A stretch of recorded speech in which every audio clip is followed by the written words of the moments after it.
اور ناظرین مفتی سید ضیاء الدین نقشبندی صاحب شیخ الفقہ جامع نظامیہ حیدرآباد، اور جو کہ بانی ہیں ابو الحسنات اسلامک ریسرچ سینٹر کے، ہمارے ساتھ جڑ چکے ہیں۔ مفتی صاحب آپ کا خیر مقدم ہے، اور سب سے پہلے میں آپ سے ایک سوال کرنا چاہوں گا کہ جب حضور صلی اللہ علیہ وآلہ وسلم دنیا میں تشریف لائے اس وقت دنیا کے کیا حالات تھے؟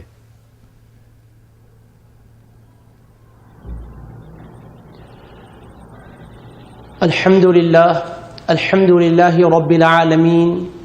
والصلاة والسلام على حبیبہ سید الانبیاء واشرف المرسلین وعلى آلہ الطیبین الطاہرین واصحابہ الاکرمین الافضلین وعلى من احبهم وتبعهم بإحسان اجمعین، اما بعد،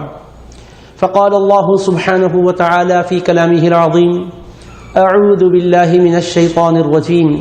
بسم اللہ الرحمن الرحیم، لقد من اللہ علی المؤمنین اذ بعث فیہم رسولا من انفسہم یتلو علیہم آیاتہ ویزکیہم ویعلمہم الکتاب والحکمہ وإن كانوا من قبل لفی ضلال مبین۔ صدق اللہ مولانا العظیم وصدق رسولہ النبی الکریم۔ السلام علیکم ورحمۃ اللہ وبرکاتہ۔ وعلیکم السلام ورحمۃ اللہ وبرکاتہ۔ اللہ رب العزت نے اپنے کلام مجید میں ارشاد فرمایا ہے، بلا شک و شبہ اللہ تبارک و تعالیٰ نے ایمان والوں پر عظیم احسان فرمایا جب کہ اس نے انہی میں سے ایک عظمت والے رسول صلی اللہ علیہ وسلم کو مبعوث فرمایا،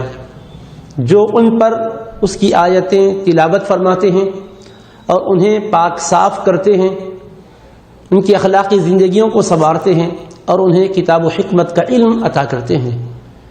اور بالیقین ان کی جلوہ گری سے پہلے یہ لوگ کھلی گمراہی میں مبتلا تھے۔ تو اس آیت مبارکہ میں حق تبارک و تعالیٰ نے اپنے حبیب کریم علیہ الصلاۃ والسلام کی اس کائنات میں جلوہ گری کا ذکر فرمایا کہ اللہ تعالیٰ نے بہت بڑا احسان کیا ہے کہ اپنے حبیب کو اس دھرتی پر بھیجا، اور پھر حبیب پاک علیہ السلام کی جلوہ گری سے پہلے کیا حالات تھے اس کی طرف بھی نہایت ہی بلیغ پیرائے میں اشارہ فرمایا، وَإِن كَانُوا مِن قَبْلُ لَفِي ضَلَالٍ مُبِينٍ۔ اور بالیقین حضور کی آمد سے پہلے لوگ کھلی گمراہی میں مبتلا تھے۔ تو آپ کا سوال یہ ہے کہ حضور علیہ السلام کی تشریف آوری سے پہلے دنیا کے حالات کیا تھے؟ تو دنیا میں گمراہی عام تھی، بد امنی عام تھی، انسانیت کی قدریں مٹ چکی تھی، ایک دوسرے کے خون کے پیاسے تھے، جو طاقتور ہوتے وہ کمزوروں کو دباتے تھے،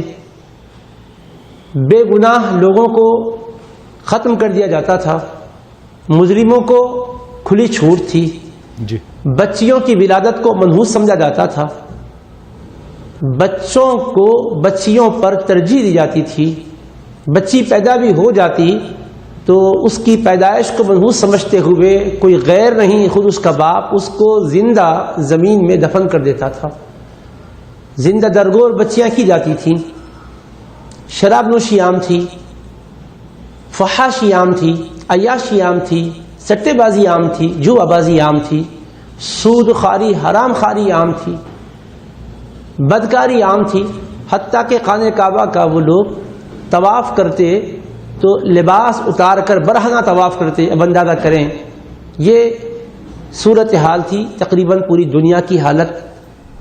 یہی تھی۔ اللہ تعالیٰ نے اپنے بندوں پر فضل کیا کہ رحمت للعالمین صلی اللہ علیہ وسلم کو اس دھرتی پر بھیجا، حضور اکرم علیہ السلام جلوہ گر ہو کر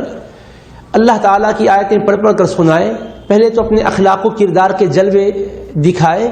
اور جب قرآن نازل ہوا 40 سال کی عمر میں پہنچنے کے بعد، 40 سال کی عمر کو پہنچنے کے بعد قرآن نازل ہوا، پڑھ کر سناتے، حکمت کی باتیں سکھاتے، اپنے احادیث مبارکہ کا نور، اپنے رب کے کلام کا نور بکھیرتے جاتے، حضور پاک علیہ السلام کے اخلاق کریمہ اور عادات جمیلہ کو دیکھ کر لوگ متاثر ہوتے۔ ایک بیک نہیں بلکہ یہ 23 سالہ حضور پاک علیہ السلام کی محنت شاقہ کی بدولت پوری دنیا میں ایک عظیم انقلاب برپا ہوا، جو خود گمراہی میں مبتلا تھے لوگوں کو ہدایت دینے والے بن گئے، جو ظلم ڈھانے والے تھے وہ لوگوں کے حقوق کی رکھوالی کرنے والے بن گئے، جو بچیوں کو زندہ درگور کرتے تھے وہ بچیوں پر شفقت کے پھول نچھاور کرنے والے بن گئے۔ ہر ایک کو اس کا حق دینے کی مکمل سعی اور کوشش کی جانے لگی۔ عورت کو جو انتہائی معیوب سمجھا جاتا تھا اس کو انتہائی پروقار زندگی نصیب ہوئی۔ یہ سب حضور پاک علیہ الصلوۃ والسلام کی برکتیں، حضور پاک علیہ الصلوۃ والسلام کی عنایتیں ہیں۔ جی بے شک، بہت بہت شکریہ مفتی سید ضیاء الدین نقشبندی صاحب۔